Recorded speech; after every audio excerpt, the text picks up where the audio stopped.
Всем привет из парижского метро. В Париже сегодня очень жарко, плюс 24. И сегодня Пари Сен-Жермен играет с Ливерпулем. Не знаю, никакого особенно оптимистичного настроя, я думаю, болельщиков Ливерпуля нет. После такого поражения от Манчестер Сити, после некоторых непоняток с Домиником Савослаем и с Хьюго Экитике, который там футболками менялся при счете 0-4 еще до того, как матч закончился. В общем, кому-то надо им по башке надавать, но у нас, видимо, такого человека нет. Эх, Стивен Джерард, где же ты? Вот. В общем, или Джеймс Милнер. В общем, не очень оптимистично, но вы знаете, часто такое бывает, что когда... Я, кстати, это говорила перед матчем с Интером. Часто такое бывает, что когда ты уже в полнейшем дерьме, вдруг ни с того ни с сего собираемся и выигрываем. Это же Ливерпуль, в конце концов, а не кто-нибудь.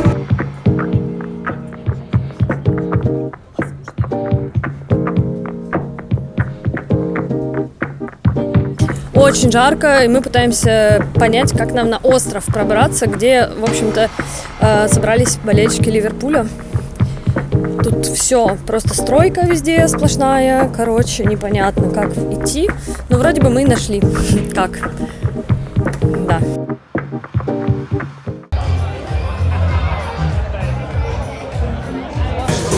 Мы в пабе, и народу здесь очень мало. Если честно, мы не ожидали, что так как будет мало. Надеюсь, что на трибунах будет побольше.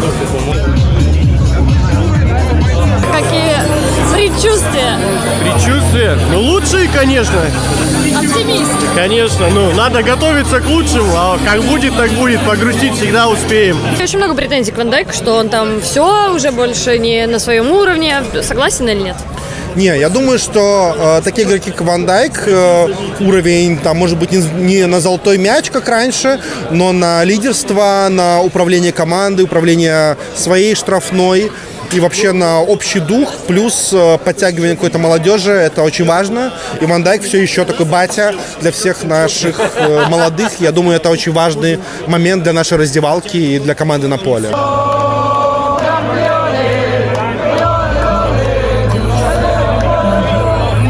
Слот-ин или слот-аут? Слот-аут однозначно. Наверное, я в прошлом году был не сторонником этого термина «багаж Клопа». Я верил в него. А сейчас, судя по результатам, видишь, что по ходу действительно багаж Клопа работал. И, наверное, вот тот эмоциональный заряд, который он давал, они протащили его еще на полсезона точно. А дальше уже как по накатанной прокатили. И в Алонсо вера сильная. Я надеюсь, все эти слухи не врут. Я скорее, знаете, для меня прежде всего это клуб и Ливерпуль. Да? Если поможет Ливерпулю дальше развиваться, сохраняться, я, конечно, за то, чтобы сохранить слот, команду тренера в том числе. Да? Возможно, внутри команды слота что-то нужно менять, как там тренера по вбрасыванию аутов. Да?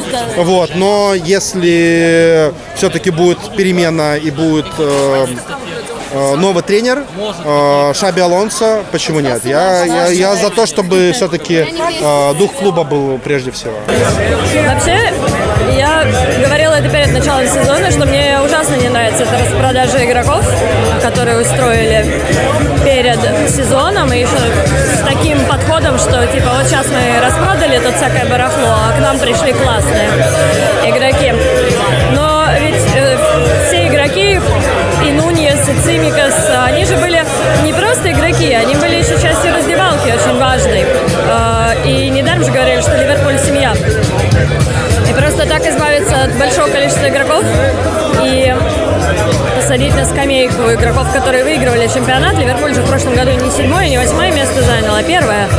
Так нельзя, и это не может не сказаться и на психологическом состоянии команды, помимо других всяких, как вы сами понимаете, обстоятельств.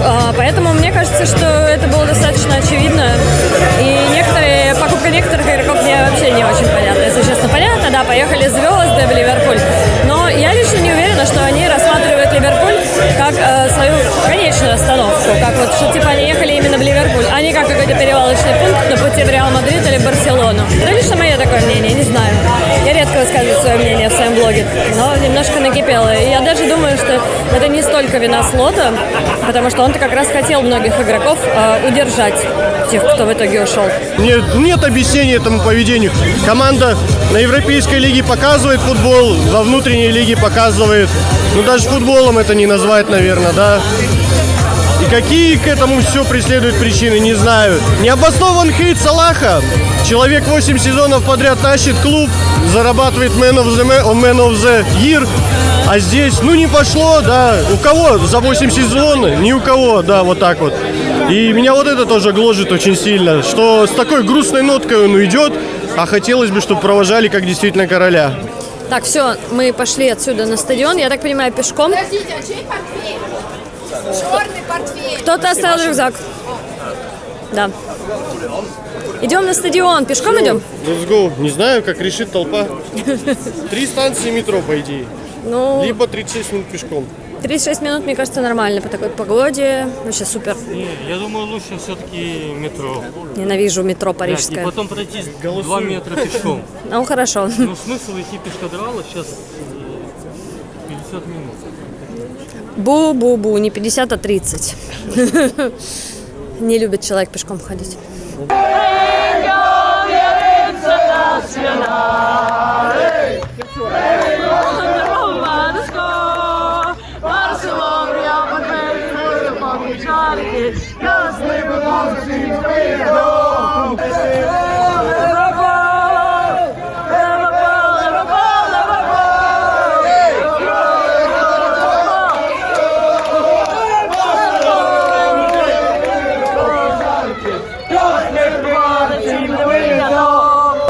Пока мы идем до стадиона под чанты Ливерпуля, объявили составы, и я думаю, что мы не выиграем. Салах, кстати, в запасе остался. Фримпонг по основе.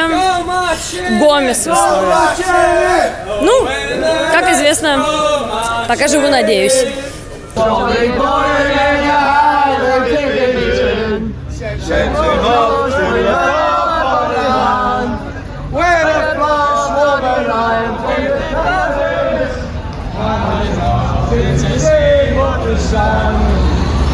Отличный, по-моему, получился у нас проход вместе с... О, боже, я вижу стадион. Я никогда не была на Парк де Пренс. И, в общем, надо уже билеты показывать. Удивлялись болельщики Ливерпуля, что билет зеленый. Но, оказывается, тут все как-то по этим самым, по ярусам. По Гринпису, да. То есть, в общем, это для удобства было сделано. Сказали, что на стадионе пиво не продается, что не характерно для французов. Кстати говоря, на Марсель, например, нам продавали пиво.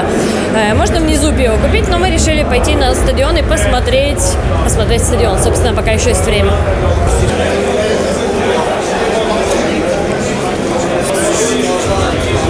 А вот и бар. Тут еще можно пока. Меня больше интересует, где туалеты, если честно.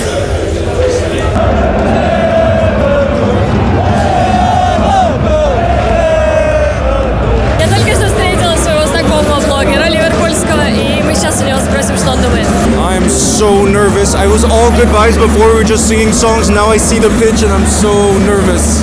What can help us? Just defending for our lives. If we stick as a unit and we try to not concede too much, we can bring it back to Anfield with some hope. Yeah, of course. Are you slot in? I don't believe anymore at this point. Are you?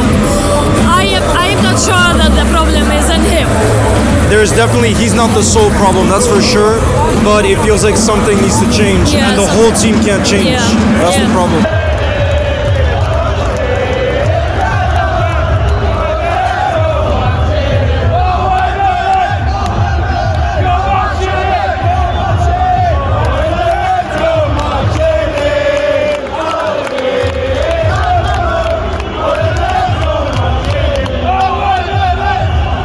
Саша пришел, вон он там стоит, позади меня. Эй!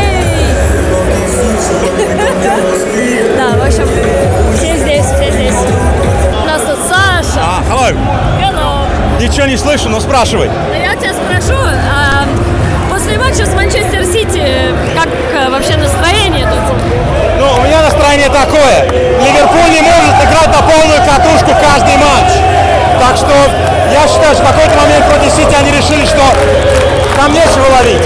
И немного забили. Конечно, это немного стыдно, но мне кажется, надо быть реалистичным.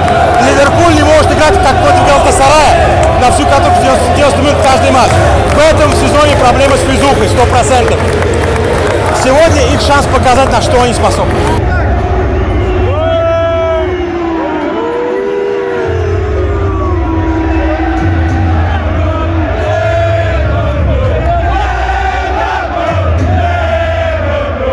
Опять с народом общаясь перед матчем, я бы сказал, что не то что пижоны, но мне кажется, в какой-то момент они перестали быть теми работягами, которые требуются от игроков Ливерпуля. Они много чего выиграли и так далее. Может быть, они считают, что, что-то идет не так, это кто-то другой в этом виноват. А может быть ты, может быть ты, может быть ты. Как говорят, взять на себя ответственность в этом сезоне, когда все валится, ответственность за себя хотят брать не очень многие. И в этом, мне кажется, большая психологическая проблема команды, бывшей команды победителей. То есть, когда после этого почему-то мы не побеждаем, а как же так? И опять же, потому что не получается, мне кажется, у игроки теряют доверие к тренеру, к его решению. Поэтому мы видим форму МакАлистера и так далее. То есть, мне кажется, очень много накладок, что будет в конце сезона. Мне кажется, сегодняшний матч может повлиять очень сильно. Кто из этих игроков может просто играть в Ливерпуле, кто должен на выход и может, если здесь будущее у тренера. Так что, мне кажется, для всех сегодняшний матч намного важнее, чем прошлогодний.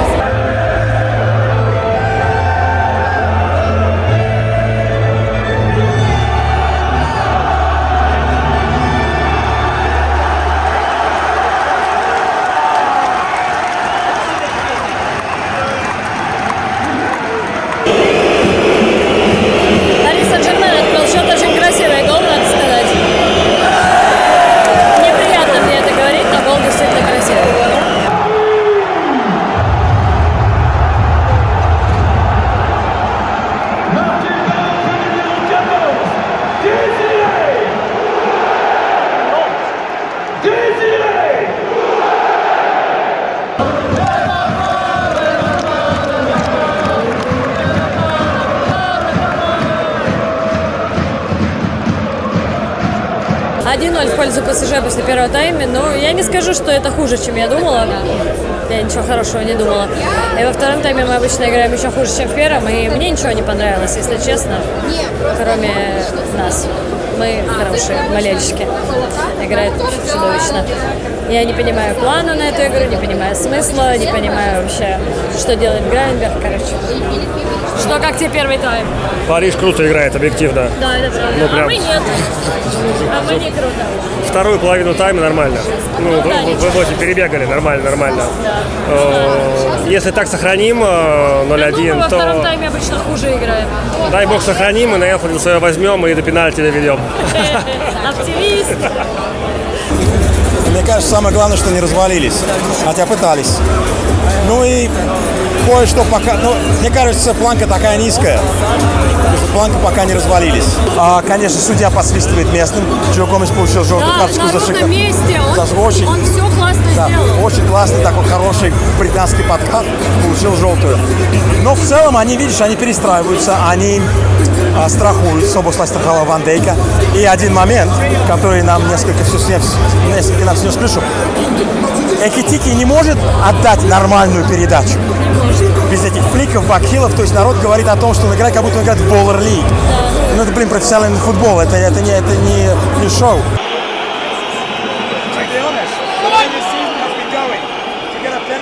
2-0, второй гол забил Вича Кварацхелия. Мне кажется, что это игрок, который я больше всего вообще хотела бы видеть в футболке Ливерпуля. Один из моих любимых игроков вообще. Ну, всех прошел и забил, в общем, очень легко.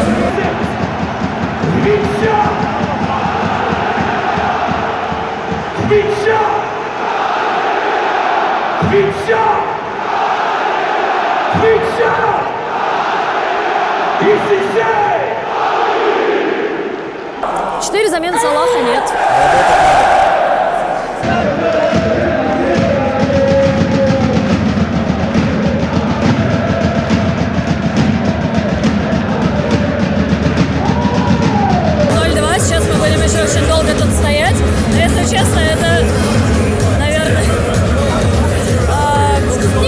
результат, который мог сегодня быть, скажем так. Ну, во-первых, не разгром. Уже хорошо. Во-вторых, они старались. Они показали, что они могут играть, что они могут бегать. В-третьих, новая схема, которая немного озадачила ПСЖ. Ну и в-четвертых, Джо Гомес, man of the match. И теперь понятно, что делать в Ливерпуле. Мало ли Дура залетит, мало ли есть Исак теперь. Посмотрим. Интересно, что не вышел Салах. В общем, такой вот получилась наша поездка в Париж. Тепло, хорошо, компания отличная, футбол не отличный, но шансы остаются. Надеемся, как всегда, на Ливерпуль, на Энфилд. Пиво безалкогольное.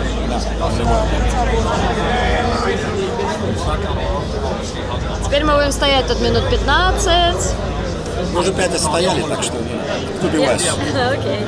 В Марселе стояли час, даже больше. Марсель дикое место. Это Париж. Ну, а на этом, да, все. Подписывайтесь, ставьте лайки. Есть куда задонатить, тоже там внизу. В общем, пока-пока.